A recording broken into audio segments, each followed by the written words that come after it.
Welcome to Stuff You Should Know, a production of iHeartRadio.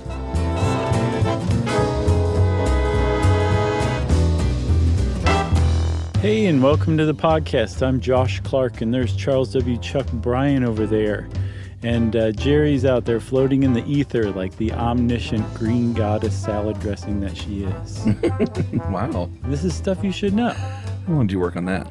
Buddy, that is off the cuff. Don't you know me by now? Off the dome, as they say? I don't say that. I say off the cuff. I'm not cool enough to say off the dome. But you're shirtless, so there is no cuff. That is true. Man, I hadn't thought about all this. Maybe I should change to off the dome. Speaking of domes, Chuck. Yeah? What were you going to say? I was going to talk about Thunderdome. Were you really? I'm always this close to talking about Thunderdome. Yeah, I guess that's a pretty 2020 way to be, isn't it? Sure. So who's who, Chuck? Am I master or blaster? And are you master or blaster? Or are we both blaster and both master? I'm not sure who was who, but I would prefer to ride around on your shoulders. That's fine. I prefer to be a giant shirtless man wearing nothing but a leather daddy cross belt across my chest, which I guess I could probably do that anyway. Yeah, why not? I'm Tina Turner. Oh, so you're Tina Turner riding on Blaster's shoulders. Yes. What happened to Master? There was we don't like to talk about it. 2 men entered, that's all I'll say. Okay. He was suffocated by Tina Turner sitting on him. That's right. So obviously, Chuck, we're talking about one of the most, in my opinion, admirable, brave human beings to ever walk the face of the earth. Yeah. And a man named Joseph Merrick, who a lot of people know of as John Merrick incorrectly, but probably know him even better as the Elephant Man. That's right. And, we have to use those words because that's how he was referred to. We'll get into the reasons why. But we were going to call him Joseph Merrick mainly because that's the man's name. And we don't like to call somebody by their sideshow name. It's a rule here. Sure. No, but it should be noted that he was... and it's really, I think a lot of people probably don't realize this, but he was an active, willing, and initiating participant, founding member, you could say, of his own sideshow act. So he was fully on board with the idea of being called the Elephant Man, which is just another facet of this extremely complex person, who I think gets painted with a very simple brush sometimes. But the great thing is a lot of times when you look into a widely misunderstood, wildly oversimplified person, you very frequently find that there's a lot of like really terrible stuff to them. Like they were fine with hitting women. They thought that was like a totally fine thing to do. Like Sean Connery? Right. And instead, when you look into Joseph Merrick, you find, oh my gosh, like he was an even better person than I dared hope, like he was a really great guy who went through just hell on earth in the 27 years that he was alive. Yeah. So you may have heard of the story of the Elephant Man from a few things in pop culture, namely the David Lynch movie, or perhaps the various Broadway shows. I watched a few of those, like clips from a few of those. He's been played by David Bowie, Billy Crudup, recently by Bradley Cooper. Yeah. And I was kind of... Bradley Cooper said that the movie caused him to want to become an actor. So it's actually pretty apropos that he played him eventually. Well, we can all thank Joseph Merrick for Bradley Cooper's success. That's right. But yeah, I was kind of curious because I was like, do they undergo prosthetics? Like, how do they pull this off? But I'm sure you looked at some of the clips. No one does that when you play Joseph Merrick. You just embody the man. You sort of contort your body in certain ways, and you just sort of play the person. And I think that's a good way to go about it rather than just, throwing some big mask over David Bowie or something like that. Right. Yeah. Yeah, they just kind of contorted their body. They altered their speech and just affected. I think it was a good way to go too. And apparently, I don't remember the guy's name, but the first guy to play Joseph Merrick in the stage version that came out in, I think, 79 or 80. He was the one who started that trend and really kind of came up with this embodiment that everybody else has kind of followed suit with afterward. And I don't know, I didn't catch it. Did you say Mark Hamill was one of the people who played him? Yeah, Luke Skywalker. He used the Force. He did. So there's something really weird that happened in the late 70s, and I'm not quite sure what it was. But in 1979, the stage play based on Joseph Merrick came out. In 1980, David Lynch released just the legendary film, one of the best films ever made, about Joseph Merrick. And then there was a definitive book that was written as well by a pair of authors, one of whom I believe was a doctor who had all this great research, but his writing was a little over the top. So they assigned a ghostwriter with him, and they basically wrote the definitive book on Joseph Merrick's life and medical condition. And all three of these projects happened independently. One wasn't adapted from the other or anything like that.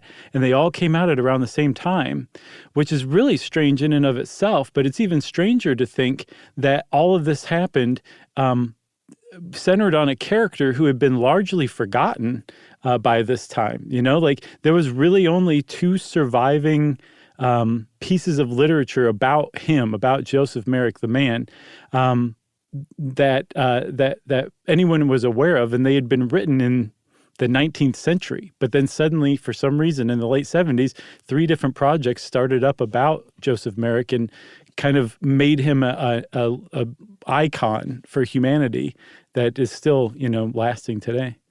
Yeah, I think the 70s spawned disco fever and Elephant Man fever. That's right. And they were both rather unlikely, considering both disco and Joseph Merrick were born in the 1800s, specifically in England on August 5th, 1862.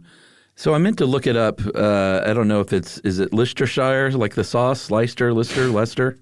Right. Yeah, you had that last time. It's just Leicester, from what I understand. Okay, so he was born in Leicester, England on August 5, 1862. Mm-hmm. And we'll talk a little bit about what they are pretty sure his condition was, but being 1862 at the time, after he started developing some very strange symptoms at the age of 5, doctors back then were pretty flummoxed. Yeah. So the reason why, as we'll see, is because they think he's one of maybe 100 people in the entire history of the world, or at least as far as people have been writing stuff like this down, to have this condition that he had. So it's not like he started developing strangely and they were like, oh, well, this is what's going on. This is what's to be expected. Instead, just little by little, his body started taking on these odd, differing forms. And like you said, I think it was around the age of 5 that he really started to show that he was going to be rather different. Yeah, it was 5. His father, Joseph, and his mother, Mary Jane, noticed he had swollen lips, and then a lump started to form on his forehead. His skin started to kind of get loose and rough. Mm-hmm. And this was just sort of the beginning. His face became spongy. His jaw started to deform. His speech was impaired. The right side of his body was, or at least upper body, was a little more, or I guess a lot more affected, because it seemed like his left arm and hand stayed kind of as is, but the right side arm became sort of like this giant fin. Right. So the thing that I guess kind of gave him the moniker, the Elephant Man, was growth that started protruding from what I saw beneath his upper lip. So the way that I read that, Chuck, is that like when you pull your top lip up, the part of your gums right there above your teeth, that he had like a growth that started there, and it got pretty big. I think it got up to about 8 inches long, and that I guess you would just look at it and be like, wow, that looks a lot like an elephant's trunk, this strange growth that's growing out from under this poor man's top lip. And he later had it removed, so it doesn't show up in any photographs of him, but that supposedly is one of the places where the idea that he was an elephant man came from. Yeah, so as far as his family goes, he had a couple of younger siblings. It seems like both of them passed away. William Arthur succumbed to smallpox, and Marion Eliza, it just says on her death certificate that she was crippled from birth with an unknown ailment. Right. And he went to school. Like I said, it didn't start happening until he was 5, and it wasn't so severe right away that he couldn't go to school like any other kid would his age.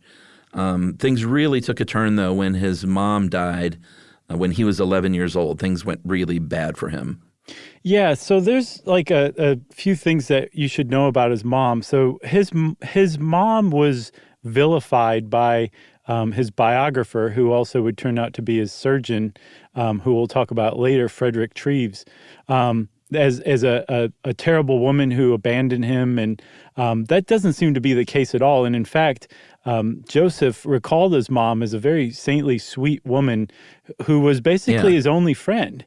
Because when you're, starting around 5 and you are having trouble keeping up with other kids. Something else happened to him when he was 5 too, Chuck. He fell really hard and injured his hip, and that injury became infected, so he became what at the time they would have called lame or crippled in his left leg. So he had trouble walking from the age of 5, in addition to his genetic condition that was making him look more and more different. So he became further and further alienated from his friends. I saw a quote that said that he was becoming a lonely, introspective child, increasingly dependent on his mother for company. And luckily, his mother seems to have been a very sweet woman who, again, in the vernacular, was crippled. That's how she was described. So we have no idea in what way, but today you would describe her as without the use of, say, one or more of her limbs. So they had like that kind of connection, but she also was very protective of Joseph too. So when she died, it was more than him just losing his mother at age 11. It was him losing like his best friend, his main companion, and the source of like basically anything good in his life was taken from him at a very young age. Yeah, his father remarried, and by all accounts, his father and stepmother were not very kind to him at all. Yeah. They were emotionally abusive, could be physically abusive. He left school at age 13, which is about when kids left school back then, and got a job at a cigar factory and worked there for a couple of years until his left arm got to the point and hand such that he couldn't do the job anymore. Right. So at that point, he got what they called a hawker's license in order to help his dad, who had a couple of small businesses, but he helped his dad sell stuff from his haberdashery in England there, and then eventually went to work at the Leicester Union Workhouse. He ran away from home a couple of times. It was just a really bad scene, and eventually landed with his uncle, who was a barber named Charles, and he was a good guy, and he felt bad for what Joseph was going through and sort of his home life, so he took him in, and that ended up being, after a couple of really bad years with his dad and stepmother, a really nice place to be for a little while. Yeah, his stepmother was just pretty evil. She was the one that made him drop out of school at 13 and go get a job. And when he was hawking stuff from his father's shop, if he didn't come home with, enough money, she wouldn't give him a full meal. I guess she'd give him enough food to sustain him. But if he couldn't pay for the meal that she had on offer with the proceeds from what he sold that day, she wouldn't give him that meal. And then his father would frequently beat him too. So it's no wonder that he tried to run away. But then his father would go get him and bring him back home. So he had a terrible life. And yeah, luckily he had that uncle named Charles who took him in for a little while. But even he was like, I can't support you anymore, kid, because after a little while, very sadly, Joseph actually had his hawker's license revoked because he was deemed a menace to the community because he was scaring people when he was going door to door trying to sell stuff. His appearance scared people, and there were enough complaints that the city revoked his license. So at the end, by the time he was 17, he had no choice but to go to the Union Workhouse, which is a poorhouse. It's what Dickens described in Oliver Twist and some of his other stories, where you went there if you were either unable or unwilling to support yourself through honest work. And they would put you to work. And it was basically like a prison for poor people. They'd feed you and they'd give you a bed, but it was a very cruel place to live. And that's where he spent a little while, I think 5 years, because he had no other choice. And then finally, Chuck, at one point toward the end of his stay at the Union Workhouse, he said, you know what? There's an alternative for me, and I'm going to take it. And we should probably take a break now and maybe come back and talk a little bit about his this mystery illness that he had that we now sort of understand. Yep.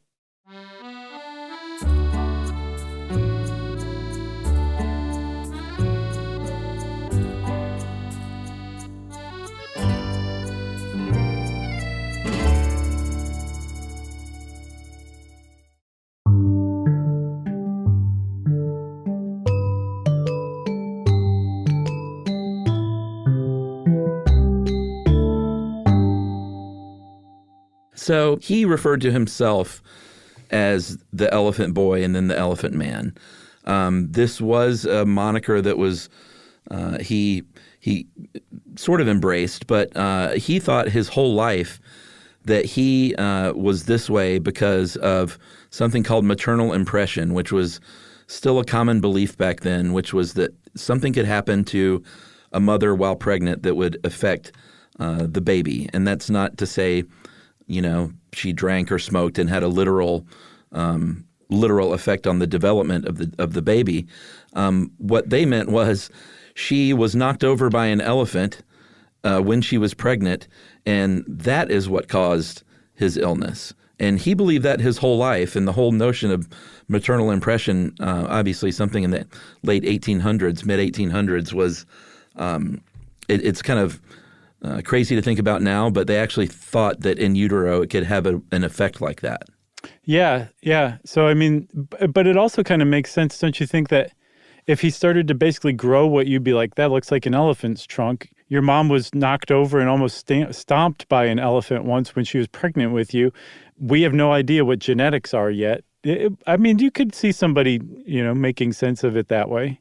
Maybe. I guess it's hard to kind of put my head in that mindset back then. But what we now think and what doctors now think is that he had either a case of neurofibromatosis or something called Proteus Syndrome. And it really seems like Proteus Syndrome, as rare as that is probably what he suffered from.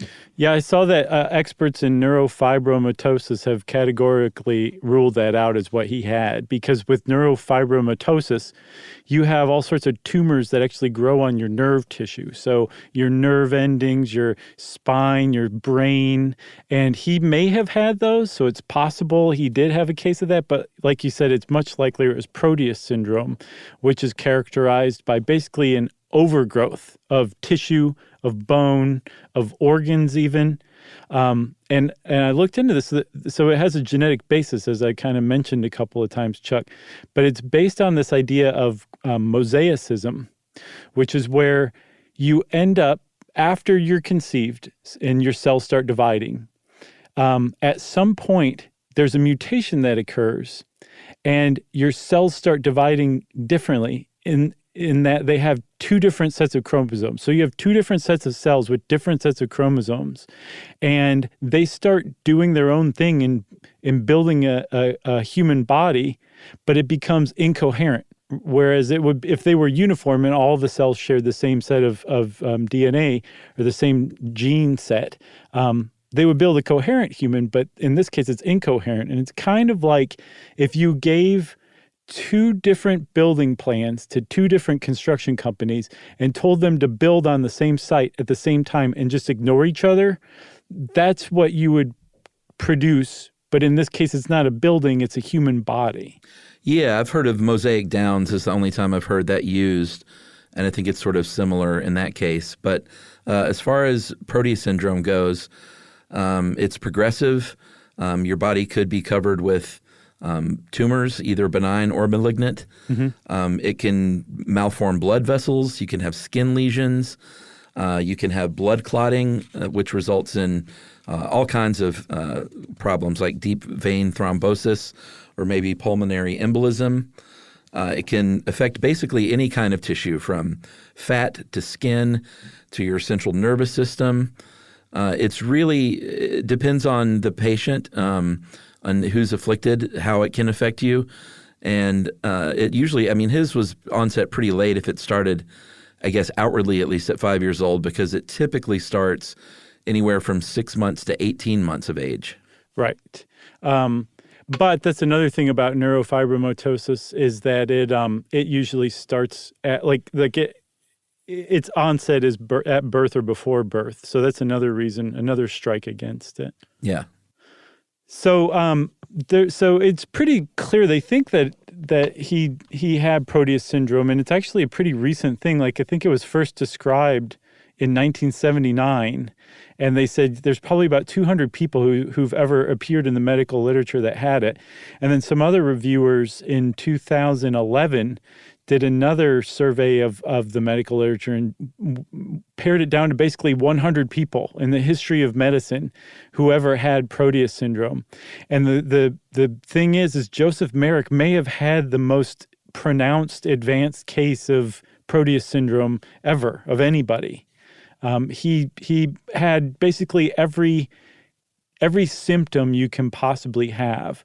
But the big problems that he suffered from were, like you said, his right hand was he couldn't use it because it had kind of fused into a fin-like appendage. He had joints that he couldn't move because the bones had overgrown. He couldn't hear out of his right ear because his skull had overgrown. And actually, if you see pictures of his skull today, it's just huge and massive. And apparently it weighed something like 20 pounds and got to something like 3 feet in circumference, which is about a foot in circumference more than the average human man's head. So it was just enormous. And all it was he had cells that didn't know when to stop growing, whether it was bone or tissue or skin or whatever. And he also had problems inside of his mouth with bony growths too, which affected his speech. Yeah, he couldn't sleep laying down. He had to sleep. I think one of his associates later in life, he liked to draw a curtain around himself when he slept, but one of his associates kind of peeked in one night and saw that he slept sitting up with his knees drawn into his chest with his head resting forward on his knees. Mm-hmm. So if you can imagine like sleeping like that every night of your life, because his head was so strong and so big that he would risk waking up with a broken neck, and it affected his breathing. Right. I wonder if the late 70s, when they first described Proteus syndrome, if that coincided with the interest in Merrick's story. Maybe we solved it. That's weird. Yeah, that would be weird, but I haven't seen anybody mention that. It's almost like he just appeared in the zeitgeist somehow around then. I don't get it, but yeah, maybe that was it. But no, it couldn't be, Chuck, because it wasn't until 1986 that some geneticists said that he probably had Proteus syndrome for the first time. So it would have been after that. Yeah, it's just strange. So one thing I want to say though about Proteus syndrome and mosaicism. Mosaicism, that mutation happens after conception. So the weird cosmic irony of this whole thing is it's entirely possible that mutation did happen around the time that his mother was pushed down in front of that elephant. It would have had nothing to do with the elephant. Like she wouldn't have been frightened into this mutation or anything. But how ironic would it be if it happened at virtually the same time? You know? Yeah. So in the late 1800s, 1884 is when Merrick decided it was a pretty brave choice, basically, to take his life in his own hands and say, listen, I'm not going to I can't go door to door. I can't stay in this poorhouse any longer. I want to be able to sustain myself and not just end up in some, dark room of a hospital living off the government. Like, I want to live my life as best as I can. So he checked himself out of that workhouse, and he decided to reach out to a man named Sam Torr, who ran the Leicester Music Hall called the Gaiety Place of Varieties. and he started exhibiting himself as the Elephant Man, half elephant. And he achieved a lot of success early on there, and then he eventually moved to London, made even more money, and was actually, I mean, we don't have real numbers on his income, but it was reportedly fairly substantial, like enough to live and live well. Yeah. Although living well, I mean, that's a relative term, because when he made the move to London, he was on display in a storefront in a building that's still there today. It's now numbered 259 Whitechapel Road in Shadwell in London. And you can go visit the store today. They sell saris there, from what I understand. But he lived in an iron bed in the back of the store, and then would come out for these performances, this exhibit. But the thing is like, he was part of a sideshow, but he was a partner in the sideshow act. He partnered with a man named Tom the Silver King Morgan, who was already a showman, and I guess bought out Sam Torr's shares in Merrick's exhibition and took over for him. And when he was displaying them, like I said, they were partners. Like, there was a pamphlet that you would get that I think there's still copies of it in existence today, with kind of a crude drawing of Joseph Merrick on the front. And like you said, it said the Elephant Man, half elephant. And part of the biography in the pamphlet was written by Joseph Merrick. It had the whole story about his mother being pushed down in front of an elephant and everything. So, like, a lot of people just, talk about how he was exploited or whatever. He was doing this for work. And I guess part of the rationale that he used was people stared at him anyway. Like, by this time, when he went out in public, he would wear like a cloak. He had a cap with a hood that hung down from it. And he'd put this on so that, he just looked like this mysterious shape moving through the town. But at the very least, he wasn't just like as gawked at as he would be without, wearing a hat and a hood and all that. But his rationale was, if people are going to stare anyway, I might as well charge them for it. And that's exactly what he did at that storefront in London. And it just so happened, Chuck, that storefront was located directly across the street, and still is, from the London hospital. And some doctors there caught wind of this curiosity who was on exhibit just right across the street, and they some of them showed up to check it out. Yeah, at one point he met up with a surgeon who had heard about his story named Frederick Treves, and he invited him to come in for an examination. And this is, at this point, Merrick had, I guess it was sort of his peak of his deformities and his troubles at this point. His head was about 36 inches in circumference. Mm-hmm. That right wrist was about 12 inches around. And he had those tumors all over his body. Like we said, a lot of trouble walking and talking. But when he was examined by the doctor, he was like, other than this, you're in pretty good health. He ended up having a heart problem later on. But he said, other than that, you're in decent health. And he said, I would like to present you, if I could, to the Pathological Society of London and to come in for more exams. And it's at this point where Merrick, I think, sort of caught the notion in his head that, listen, I am getting the same feeling of being on display in the storefront, mm-hmm. and I don't like how it feels. I think one of his quotes was, the experience made him feel like an animal in a cattle market. And he said, I'm not gonna go from showing myself in the storefront to being paraded around in front of a bunch of doctors for free. It's just some sort of weird medical experiment. Yeah, so Treves very clearly identified Joseph Merrick as a really great case study that Treves could make his name on, and ultimately he did. But when he asked Joseph to come back for more tests and more displays and demonstrations, and Joseph declined, apparently Treves was very upset by this. And then a lot of people say, not coincidentally, but it's never been proven that he had any hand in it whatsoever. Shortly after he was rebuffed, or he rebuffed Treves' invitation again, the Elephant Man exhibit was shut down by police. London outlawed that particular exhibit. On the one hand, it makes sense because Victorian society had kind of started to come to see sideshows or freak shows, as they were called at the time, as really exploitive and distasteful, even ones where the person on display was a willing participant. And then other people think, well, it was revenge by Treves. He was kind of that kind of person, potentially, to do something petty like that. But however it happened, his show got shut down, and he found himself pretty well off, like you said. Like, he had a lot of money. He just wasn't living very well. He was living in an iron bed in a cold storefront. And he said, I've always wanted to go see Europe, the continent, and I'm going to go try my hand in Belgium and see what they think of my exhibit. And so he moved to Belgium for a while and started up an exhibit there. Yeah, so in Belgium is where he had some sort of ups and downs. He ended up being robbed by a manager there who took him on, and he took basically all the money that he had saved. Yeah. And it was a good amount of money. Yeah. And I think that's kind of how we know that he had some decent success and made a decent living back in the UK. And in 1886, he goes back to England, and once he's there, he goes back to the London hospital.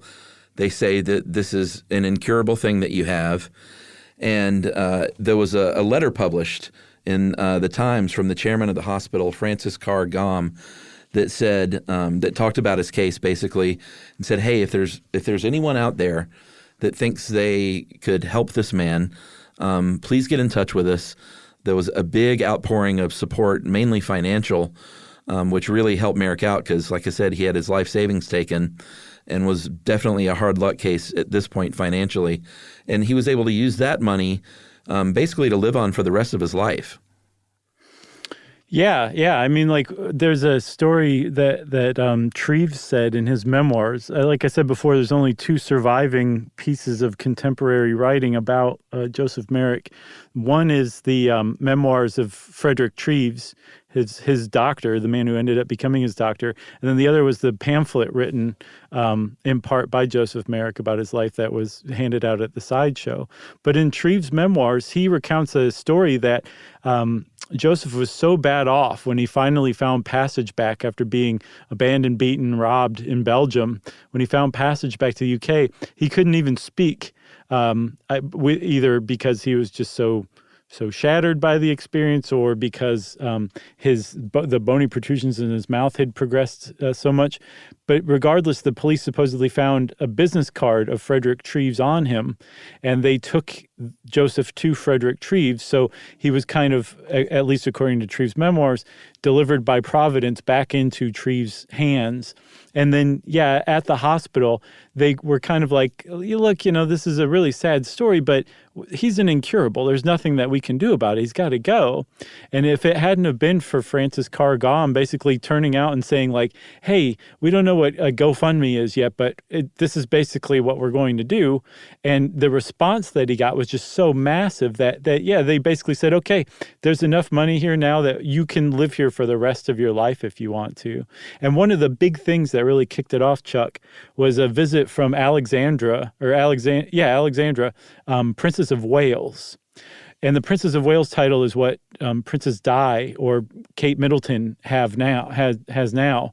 Like, it's a big deal title in the royal family. So this was basically like Princess Di or Princess Kate showing up to visit him and shake his hand. And so it became very fashionable among London's high society to visit Joseph Merrick and patronize him, basically, and make sure that he was supported. And it really gave the last 4 years of his life like this amazing boost. Like, he went from real hardship and exploitation to about as cushy a life as somebody with his medical condition can have, and being celebrated as a really interesting, good person by London, the last few years of his life, which is a real silver lining to this story, Yeah, we should take our last break here and talk about those last few years a little bit more right after this.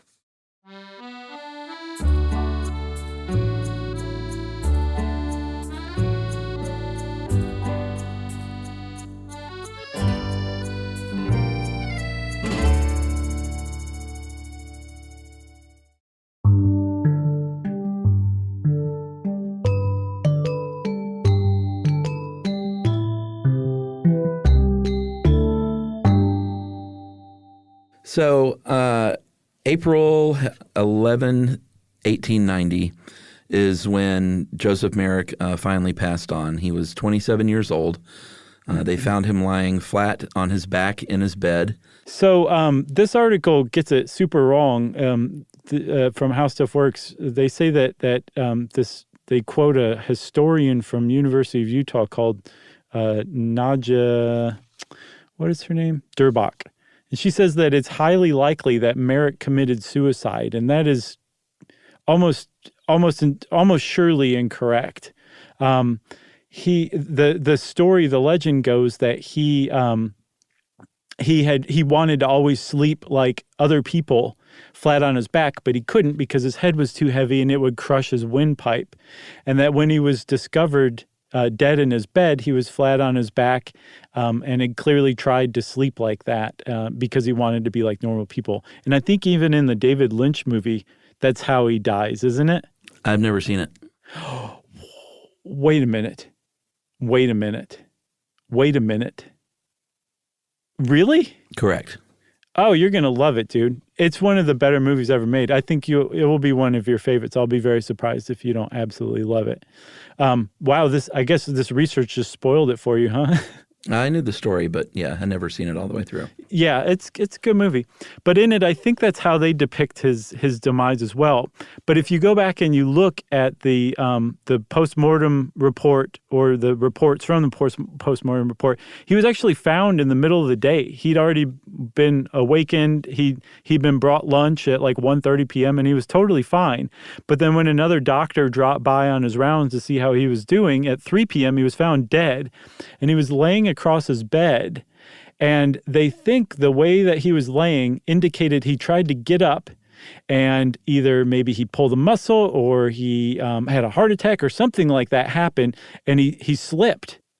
And that's a big deal for him because his head weighed 20 pounds. And apparently when he went down, his head twisted just right and twisted his vertebrae and killed him like that. So the initial autopsy said that he died of disconnected or dislocated vertebrae. And apparently somebody studied his bones in the last few years and said, actually, that's probably exactly how he died based on what his skeleton looks like still today.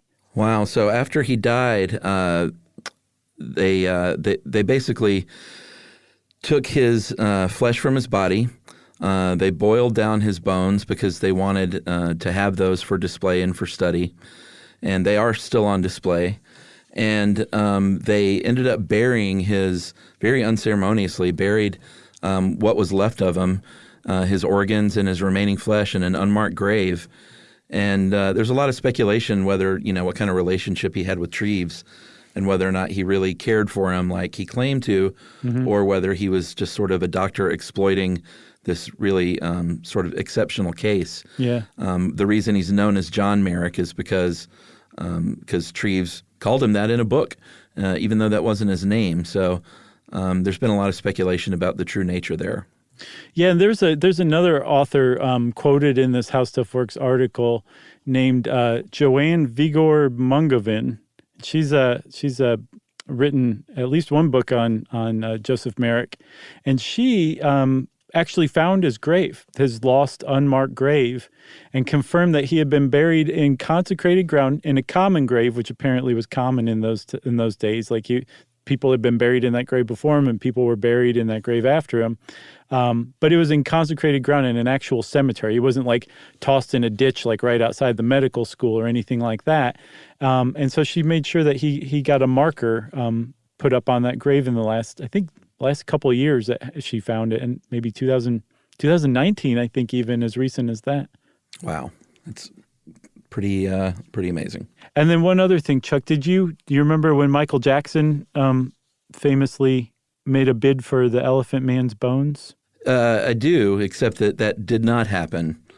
That was all just a big cooked-up rumor from a man named Frank Dillio, who said that Michael bid $500,000 and then $1 million on the bones of the Elephant Man, who was someone he apparently felt very akin to. And apparently that is not true, and it was just sort of like the hyperbaric chamber, that never happened. and Jackson ended up making light of it a little bit in the Leave Me Alone short film by dancing with an animated version of his skeleton.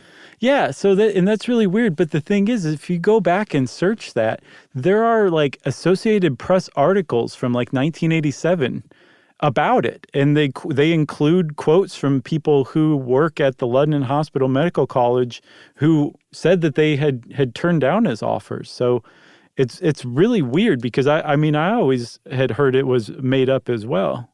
Yeah, I mean, I think it's one of those things where his mom said it could have even come from him as far as not actually bidding on them, but just to make up this story to get in the newspapers. Yeah. So, I mean, one of the things I just want to make sure to drive home is that Joseph Merrick didn't give up. I think that's why I was so bugged by the idea that this historian just so cavalier. It was highly likely he committed suicide, even though all the evidence points to the idea that he didn't. But Joseph Merrick lived 27 years putting up with some of the most humiliating, disparaging, terrible treatment that any humans ever had to endure. And he did it with like grace and dignity. He like read and he wrote poetry and he like corresponded with people and he had like a gentle, soft heart. And, finally, thanks to things like, the stage play and David Lynch's movie, he's been portrayed accurately in that sense. And I think that that's great because I think that will be his legacy forever, as somebody who was a very admirable human being who put up with a lot more than, I probably could have with dignity and grace. It's quite a story. Well, since Chuck said it's quite a story, that means that's it for the Elephant Man and that it's time for listener mail. I'm going to call this the ghost story. Recently, for Halloween, we re-released our ghost episode where I detailed the old lady I saw in Athens in the middle of the road. And this comes from Eric King. He said, I thought I'd share this with you guys. In the episode of Unsolved Mysteries that reminds me of this, there was a motorcyclist named Robert Davidson who was struck by lightning after pulling to the side of the road during a storm. When paramedics arrived, the situation looked grim.